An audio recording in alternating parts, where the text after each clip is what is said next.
We have a very tight program today. We're committed to getting you out of here at 9:30 because people have cows to bring in, wrestling matches to go to and whatnot. But one person who's been working very hard at the state capitol is Cindy Acree. Elbert County is part of House District 40, and Cindy is in her first term. She's quickly becoming a leader at the state capitol on a number of issues, including health care. Help me welcome Cindy Acree to our podium. Thank you all so much for being here. This is critical to preserve our freedom in this state. I had a brutal week at the state legislature running a 10th Amendment resolution to opt out of the federal health care plan. It was killed in judiciary along party line votes, despite the fact that our con law testimony was there. The Constitution is very clear. There are only few prescribed responsibilities that the federal government has over the states. And in the Federalist Papers, both Hamilton and Madison often stressed the reason that we have state legislatures to guide the federal government, that it was a government of states, and those states were responsive to the will of the people. And yet in this committee, when we presented these arguments, the constant trend of discussion flowed, well, the Commerce Clause has priority over the 10th Amendment, and that's what's dictating our health care reform.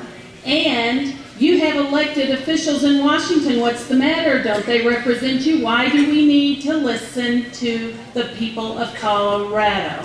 Well, guess what, Washington? We are putting you on notice. We want you to back off. I was not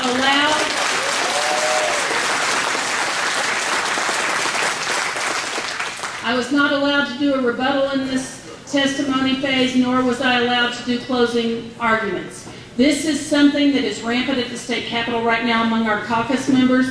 Our voices are being shut down, and we are in a position where there is very little that we can do to circumvent the dangerous condition that these liberal Democrats are putting us in this state. Not only do we continue to raise taxes and fees all across the board, we continue to put forth legislation that is void of common sense. Last week, we passed 2 bills that not only required the school districts to put forward a helmet safety program and have police stop 2-year-olds for riding big wheels, we also imposed upon the school districts a new requirement that they put together an environmental education program.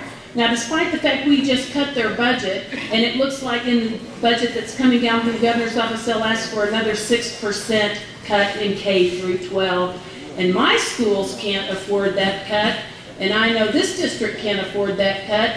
How can we continue, in a good conscience, to continue mandate program development to these schools?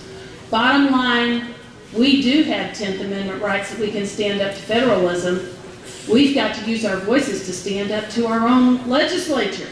So please join me down at the Capitol. Send your prayers and stay on top of your emails and your phone calls and show up at the Capitol and give them hell.